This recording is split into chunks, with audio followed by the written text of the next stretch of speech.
Hey everybody, welcome to the Dreamer's Edge podcast. With Nicholas, I'm the gaming correspondent for Idiomatic. And I am Dimitri, editor-in-chief of Idiomatic and movie critic. Now you may be wondering, where's the rest of the crew? How come it's the don't fuck with the original guys here? Well, that's because we've taken over. Yep, we rule.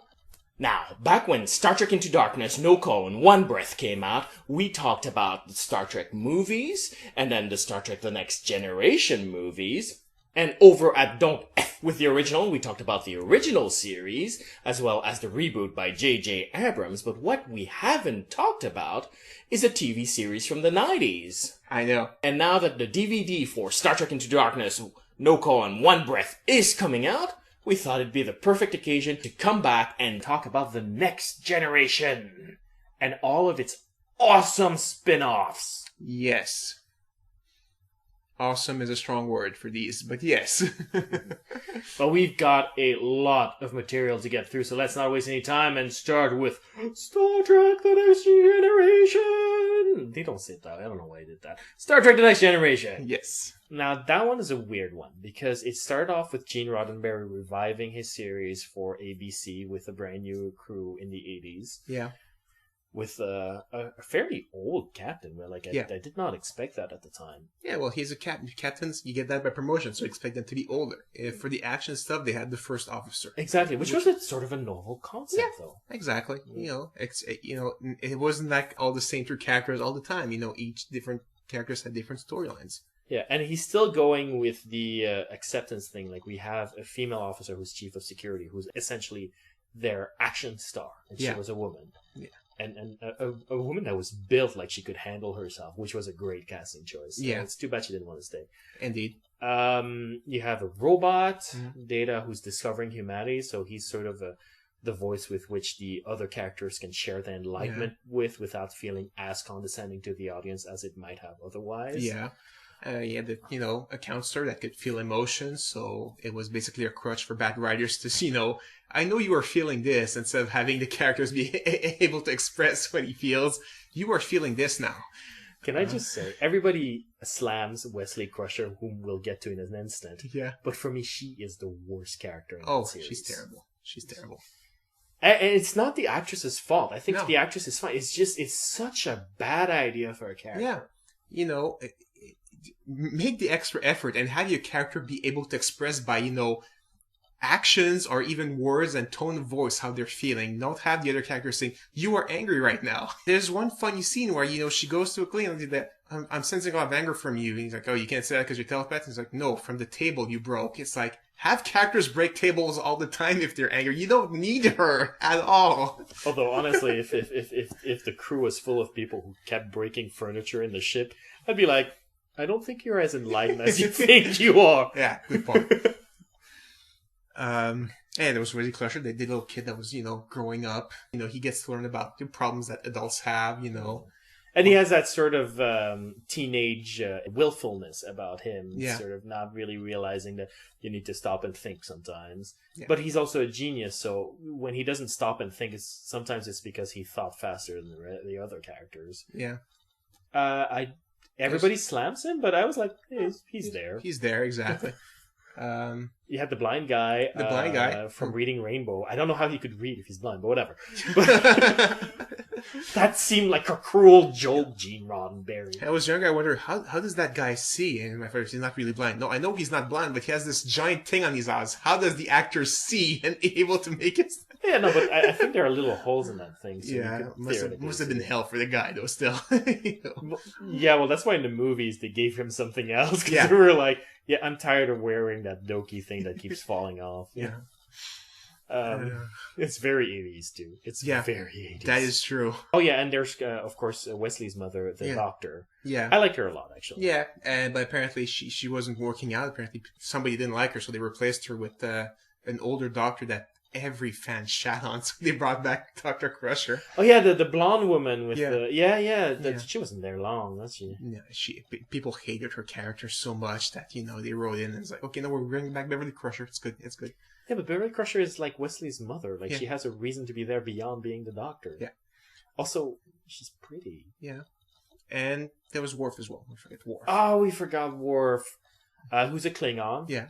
Who was raised by humans, so he's an adopted child and Yeah. has sort of the anxieties that come with that. And he's an interesting character because, again, it was written by Gene Roddenberry, who was very firm about the idea that humans have evolved beyond interpersonal conflict. Yeah. Which is like, that's the source of drama in all fiction. So you're sort of tying your writer's hands together. Yeah, well, you need to get the drama from other species. Basically. Exactly, and that's what Worf was there. He's like, I'm an adopted child, and I have feelings about that, and they're interesting, and I can express them because I'm not human. Yeah. But the first 2 years, which were helmed by Roddenberry, are awful. Oh, they're terrible. You could see they're recycled, like, original series cast. Like, Riker fighting stuff, or just... they're very bad. After his passing, then the show got good. Yeah. And I know I sound like a jerk for putting it that way, but fact. Yes. I don't know what, they get better writers or something, or the writers weren't tied, their hands weren't tied by his vision. I think that's what it is, because suddenly the characters started fighting a little bit amongst themselves, a little bit. Like suddenly Picard was like, I'm a badass. Yeah. And number one goes like, I don't agree with what you're doing. I'm a badass. You will do what I tell you. Yeah. And that made it fun. Like suddenly, like the fact that the characters didn't really agree with one another. I mean, they still respected the idea of like they all treat each other well, and politely, and as maturely as you could reasonably expect from a flawed human being. But you could see their flaws popping out a little bit more. Yeah, and even they had like flawed characters. Like I remember Lieutenant Barclay, who when he's introduced, he basically spends his time on the holodeck, basically living out fantasies of him beating up his superiors because he has like this complex. And it was a fun episode where it's like you need to go see the counselor and work through that and make friends on the ship and solve your problems. And that was a fun episode. And I don't think that character would have existed if Roddenberry had been there. Yeah, for sure. Oh yeah, it's a show that introduced the holodeck, the freaking holodeck. Yeah, where half the episodes were filmed, because, a ship in the future with modern technology is boring. You have to, have the characters dress up in modern day clothing and, live out Sherlock Holmes for some reason. To some degree, it's their version of the original series' constant time travel. Yeah. It's like, oh, we want a different setting because visually we're getting sort of like enough with the jumpsuits. Yeah. But instead of doing all that time travel, which becomes increasingly unlikely, we'll just do the holodeck thing. Yeah. Which is like, no, do the time travel thing because the time travel thing has real stakes. The holodeck thing doesn't.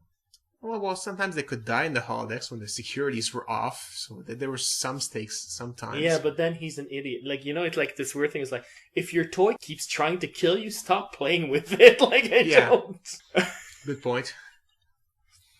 That'd be tantamount to, like, a mother going like, hey, I got you the Chucky doll back. Like, no, stop! Yeah, so, you could see the episodes getting better and better, and, They introduced the Borg. The Borg, yes, basically, I'm not quite sure what the Borg was signifying. Some people was like the fear of technology. Some people were saying, the fear of communism. It was like, which one was it? I've heard both. It could be both.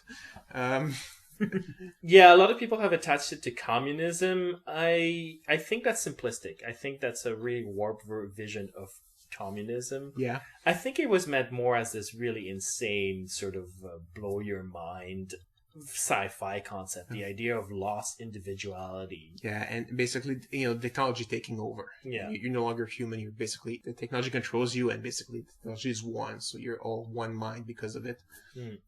Because, and they explain it, it's such a sort of surreal, bizarre way where it's sort of like, no, it's not that you lose your personality and you become a tool to that entity. Yeah. No, you become part of the collective. You still exist, you're just not one anymore, which is sort of like, I don't know how that works, but that's the beauty of the concept. It's sort of beyond my imagination. Exactly. And good thing they didn't do that, but they were supposed to basically, the Borg, they were supposed to go all the way back to Star Trek The Motion Picture. Basically, at the end, when the guy commutes with the girl robot, they said it was supposed to be the beginning of the Borg, and that's where they came from. And I was like, no, that would have been awful. Good thing you didn't go for that. I don't think I would have hated it, but I would have been like, eh. It's a waste. It's a waste of a good, It's like, yeah, no, that's weird. That's just weird. Don't go there. Yeah, in fairness, I didn't like where they went with it in First Contact in terms of the origins of the Borg either. So I sort of There was no origin. It was mostly the Borg Queen. Yeah, I have major qualms with that. The finale. I want to talk about the series finale of that because it was fantastic. Yes. The series finale of Star Trek: The Next Generation is by far their best episode, and it was great. Yeah.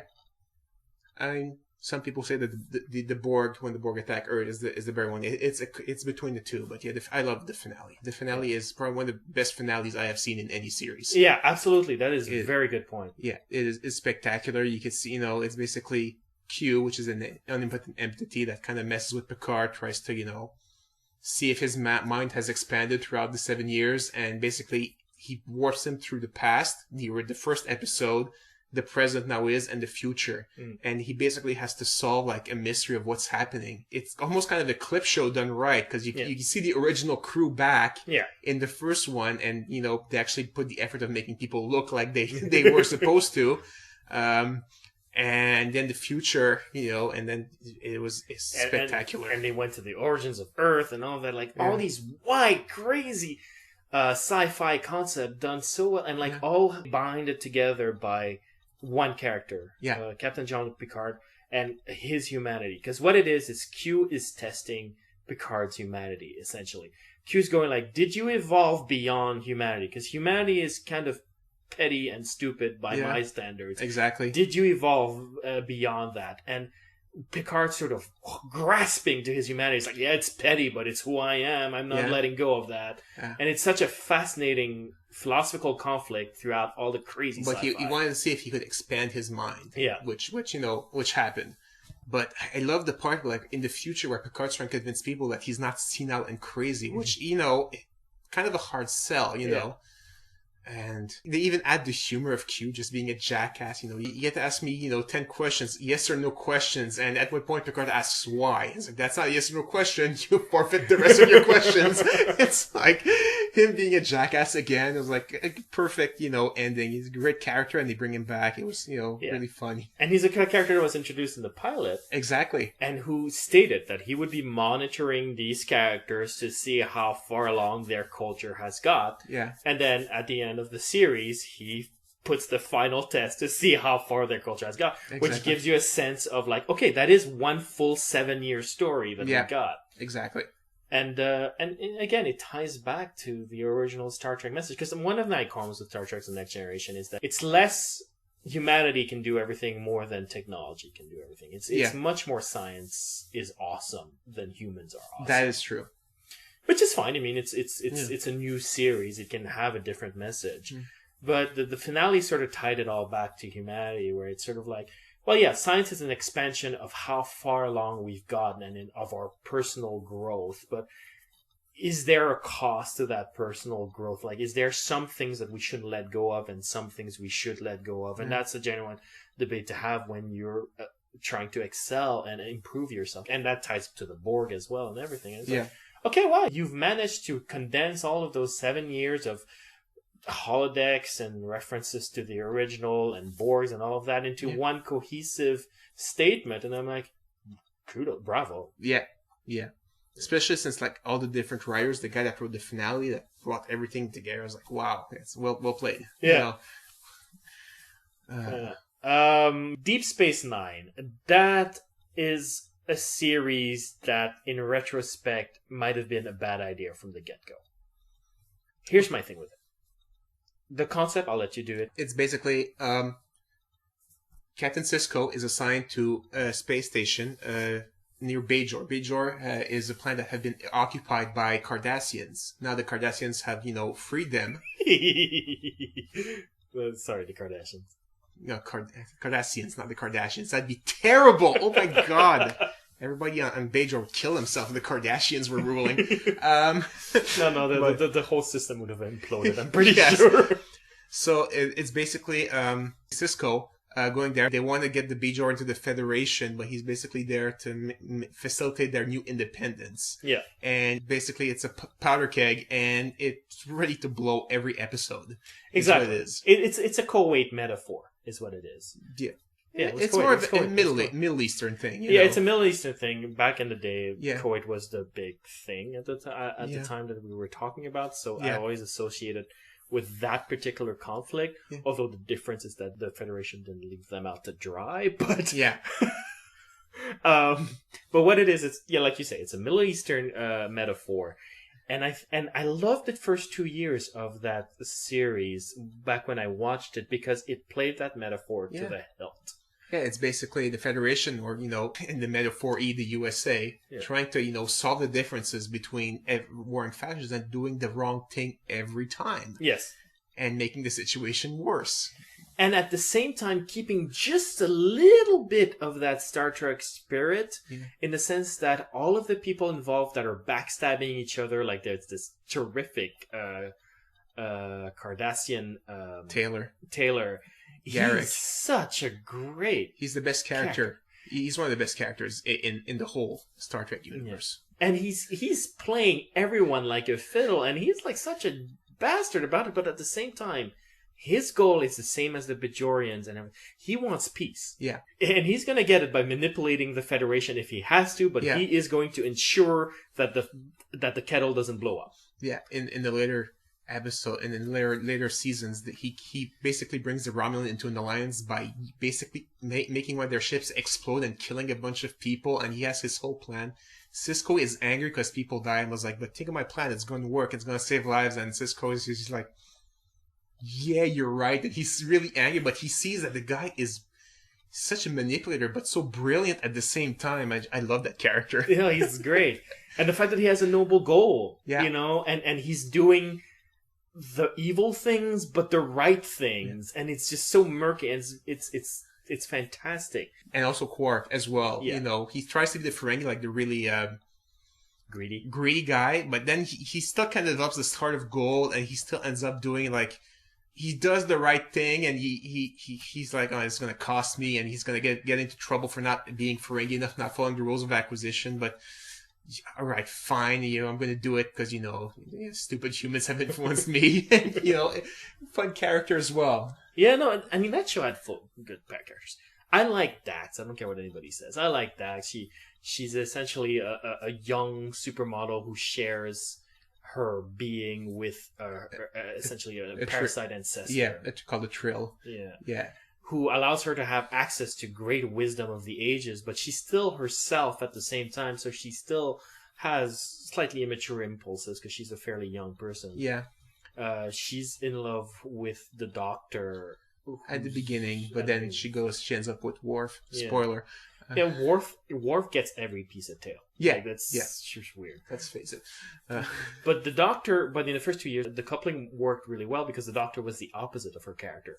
He's this super genius character who can do all of these things. Like, he's just a naturally gifted person. But, he's just a man, and he's sort of a particularly insecure man at that. Yeah. Which is fun. Who else? O'Brien. Chief O'Brien, that came from the Enterprise. It was a cool character, he's like the transporter chief that could do anything with transporters, and they bring it back to be engineered there. Really fun, really fun addition. The guy, the commemorate, I think his name is, the good actor.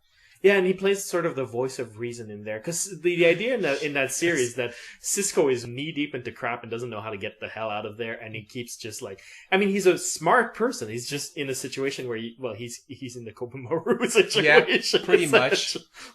And O'Brien is sort of like this guy, just like this nuts and bolts sort of wisdom going like, all right, calm the fuck down. One character I was disappointed in was Kira. And the pilot, she wanted independence for Bajor. She didn't want the Federation in. She fought off the Cardassians. So she's not going to welcome the Federation, to rule them instead. And, she's like, no, we can do our stuff on our own. And all of a sudden, the second episode, she just mellows out. And she loves Sisko. And it's like, no, come on, be consistent a little bit. Yeah, no, I agree. And I think that conflict was more interesting than anything. Yeah. Especially since she had control of the station in the sense of she was the one with the relationship with all the natives. Yeah, exactly. And that was cool. Like her relationship with the metamorph, whose name I forget. Otto. Oh, yeah. Otto was a fascinating character. He hates everyone, essentially. Yeah. Except her. Except her, exactly. And so if she had been difficult to deal with, that relationship he has with her would have been all the more important. Yeah. But yeah, I guess, I don't know, if they didn't test properly, that people didn't like that character. It's like, oh, she's going to be just trouble or something, so they changed her. But it's like, I was looking forward to that conflict, and in the second episode, all of a sudden, she's like, "Oh, hey, Commander, what do you want me to do today? I shall obey your orders." It's just, yeah. But yeah, so great concept for a series. Yeah. My only issue with it is that it's sort of 90s cynicism, sort of sneaking into the Star Trek purity. Yeah. This is a very pessimistic show. That is true.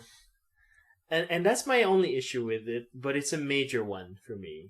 And so even when they started retooling the show, because I think that cynicism was a little too subtle for the Star Trek audience, yeah, and started introducing the Dominion and all of that stuff, yeah, it actually got more cynical instead of less. Yeah, thousands of people dying. I don't know what you watch Star Trek for. It was very bad. You had. Until the Dominion, you still had some fun stuff going on. Mm. I loved that when they went to the mirror universe. Yes. And all the characters were just completely... They just played it crazy. They pretty much told the actors, just go wild. You're free. You do whatever you want. And the actors who played Kira were so slutty. It was hilarious. Oh my God. Well, it goes well with the idea because that they're all wind up so tight in that show, especially in the first seasons, because every move they make could cause war and cause thousands and thousands of deaths. So everybody's being hyper vigilant about everything that they're doing. Yeah. And so when they go into the universe where they're just evil, so they don't care, it's almost get a sense of like, what is it they really feel? And it's like, well, one wants to bone an awful lot. Yes. Wants to scream his head and kill everyone. Oh man, those were fun. But yeah, I don't know. Looking back at it, the first seasons are good, and if you like the conflict stuff, like the more action-packed, the later seasons are good with the conflict with the Dominion. I guess some people were complaining that they didn't like the political stuff and not enough stuff's happening. Yeah, that was the complaint. Yeah. So that's why they did the Dominion stuff in the later years. I appreciate both parts. You just have to curb your expectations, saying, okay, starting now, it's action. A different show. Yeah. Exactly. And I'm fine with that. I'd rather a series keep its tone toward the whole thing, but I could enjoy both of them. I have to say I have a strong preference for the first two seasons because it was tackling something much more ambitious, both tonally and in terms of its message and in terms of originality. There was no other show like it at the time. Yeah. And then they went into something a little bit less ambitious, and it's always it breaks my heart a little bit when you see creators go like, look, we got to stay employed, so let's throw the big ideas in the garbage can and let's do the thing that everybody knows. Yeah, it breaks your heart a little bit. Yeah. But in terms of how they did it, though, they did it well. Yeah. It's a solid show throughout. Okay, let's do Voyager. Voyager... basically new spaceship, captained by a scientist this time. Not the captain's a scientist. That's the new cool thing. And they're sent into the Delta Quadrant. Wait, the captain's a scientist, but she's a woman. I know. And this portion of the podcast was brought to you by Fox News. Sorry. They're sent to the Delta Quadrant, and to add to the mess of that, a lot of the crew dies, and there's also a Maquis ship that was trying to take over the new, ship Voyager. Yeah, the Maquis are a bunch of terrorists who are anti-Federation. Yeah, because the Federation is basically doing very bad dealings for peace, with the Cardassians, that they're giving out home worlds where people are living there. And it's like, no, this world is Cardassian now. And humans are living there. You can't abandon them. And they basically formed a Maquis. Yeah, and another great concept that comes from DS9, the idea that the terrorists aren't evil. Exactly. They're just defending, their homes. And it's a good concept. So the Maquis is trying to take out Voyager, and they're stranded in the Delta Quadrant as well. So you basically have a crew of half Maquis, half Starfleet that have to work together to get back to the Gamma Quadrant. So it's essentially Lost in Space, but with Star Trek characters. Yeah. They introduced a cool concept, which is two enemy factions stuck together in that Lost in Space context, which would have been great if they had decided to play off it instead of just shoving it under the carpet at episode 2. Oh, episode 6. Maybe. But yeah, no. And then they bring it back a few times, once in a while. When the writers don't know what to do to complete the season, well, let's have them go back to being Maquis and crazy. But yeah, you're right. It's like Chakotay and Janeway were the two captains. Yeah. Chakotay is with the Maquis, Janeway is with the Federation. Okay. Janeway is a rationalist. Yeah. Chakotay is more of a spiritual person. Yeah. They constructed the characters so that they would constantly butt heads. You could see that was the concept in the pilot. Yeah. They made two polar opposites, but two noble characters. Yeah, exactly. And then Chakotay just went like, I'm going to bend over and take whatever Janeway gives me. Exactly. The only time he kind of argues is who's going to be chief engineer. And he's like, well, no, my chief engineer is the best, you know. She's like, I'm not going to have a chief engineer that was a Maquis. And he's like, you know, I'm not going to be your only Maquis officer. And that's, I think, the only time I remember them really butting heads. Yeah. And then, you know, the conflicts really comes from, like, other people in the crew, especially a character named Seska, only in the first season, who she was actually a Cardassian in disguise, infiltrated the Maquis. Yeah, I remember that. She was in a bad position because she was stuck with all these people in the Delta Quadrant. She's a Cardassian. She has nothing to do there, but she really causes trouble because she wants to get, you know, screw the Federation and the rules. We're going to make trades and try and get there as fast as possible. And she created a conflict. Unfortunately, got rid of her. It's kind of lame, but, you know, she had to move on, I guess. What the show did instead is play off their version of Han Solo, Paris. Yeah. Who looked like a young Ryan Reynolds. I guess, yeah. If you look at him, it's like, you're Ryan Reynolds without the muscles. And man, did they play that card over and over again. Paris is cool. Paris can't be trusted, except he always can be. Yeah. Paris. Then there was other characters that were kind of, they're okay. The main addition was really 7 of 9 that came in like season 3 or 4, I think. Yeah, and then the show started getting pretty good, actually. Yeah. It was basically because they had to go through Borg space, and we know Borgs are badass from, you know, the Next Generation, and they had to go through a space filled with Borg ships, so, you know, stuff started getting serious. And 7 of 9, you know, Jerry Ryan, you know, people don't give her credit because she has giant, whatever. She's well endowed. Yes.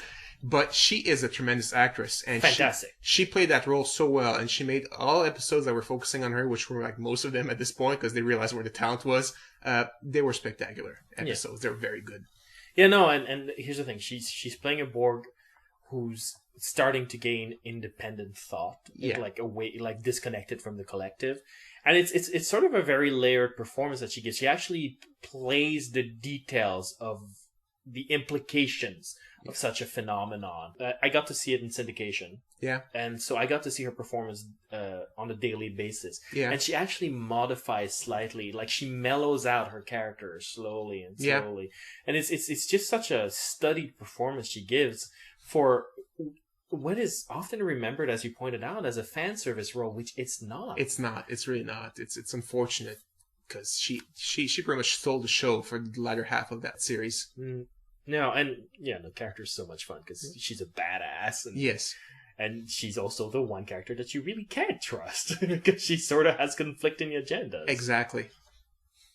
Another character of note was a doctor. He was fun. He was the comic relief, you know. They're in the Delta Quadrant, kind of dire situation. Well, let's just add this giant comic relief guy. Just looking at the guy, Robert Picardo, you just laugh, you know. He's great. He plays it really well. He plays it really great, and you know the doctor also evolves his program, you know, because it's running so far. He starts learning stuff, and you know he's a fun character too. Yeah, I'm clearly inspired by Red Dwarf, but he becomes the guide of 7 of 9 to humanity. It's kind of like the blind meeting the blind at this point. It's really good. It is. Yeah, no. And the show turns into this really big action-packed type show. Yes. Like, it was the Star Trek show where it's like, we don't do the talking, we do the shooting. Exactly. For a captain that's supposed to be the scientist, you know, she could have just made her commando, you know, seriously. But the action scenes were cool. Like I remember episodes where their ship gets torn in half and stuff like that. It's so cool. They get, you know, especially the first year where they're really fish out of water there. They don't know what's what. They have no experience of the Delta Quadrant. They get destroyed. They get pounded. Yeah. It's a fun show. It's shallow. It is so shallow. Yeah. But it's fun. Yeah, it's fun. You know? I think out of the Star Trek shows that we've mentioned so far, it's certainly the lesser one, but it's still eminently watchable. Yes. Yes, it is. Yeah, we're not going to talk about Enterprise. We're just not going to talk about Enterprise. Enterprise does not exist. It's I enjoyed the series before it started getting serious, and then it became a pain. It went from train wreck to sort of just bad. Yeah. Yeah. I enjoyed the train wreck part. I was like, this is so campy, this is hilarious. And then, like, terrible. Then they try to make a serious storyline with, like, the Earth is going to get destroyed, they need to stop it. And I was like, oh, this is terrible. And then the last season, they tried to do 3 or 4 different storylines, linking a bunch of stuff in the Star Trek universe that did not need to be linked, like Khan and Data. You know, you need to link those two together somehow. Or, you know, Klingons without ridges from the first series and Data, because they need to be linked. It was just, what are you doing? And then, at least the finale, really, you know, oh, it's campy again. This is awesome. The finale was just, again, probably the best finales of a series, but on the opposite spectrum of Next Generation. It was like, oh wow, this is not a train wreck. This is like 5 trains colliding together, and I have to watch. Okay, look, I haven't watched a single episode of this thing. I didn't want to. Like, nothing about it looked interesting. And then here's the thing: like, we've been talking about this for a while now, and I am not a Trekkie or a Trekker. Yeah. And as you might have noticed, I'm actually knowledgeable about all the movies, and I know the series, but I didn't have that drive of going like, oh, is it Star Trek related? No, I'll watch it. No, it had to look good for me to give it a chance, and it didn't. Oh, it really set the tone early in the first episode with the, you know, decontamination scene where they had to, you know, a hot guy and the Vulcan hot chick had to rub jelly on their bodies. And it was like, wow, this is where the series is going right now. Is it? Yeah, what did you expect from UPN? Like, honestly, like, UPN sort of skates really low. The hot Vulcan chick, which was hot for her assets, you know, and not her acting capacity. You're supposed to be emotionless. And it was like, you can't do that, apparently. They had to give her a disease that gave her emotions because it was just so bad. That's weird. Like, why don't you just replace the actor at that point? Like, just kill off the character or generate some drama out of it. She was hot. Yeah, but there are other hot women. Yeah, but... And there are hot women that can act. Yeah, that's true. You bring back Jerry Ryan somehow. Yeah. It's like, you look like a Borg. No, I'm a Vulcan. I went back in time with the first Contact Borgs, and I survived. Yeah. And I've been hanging out all this time. And now I'm part of the Enterprise crew.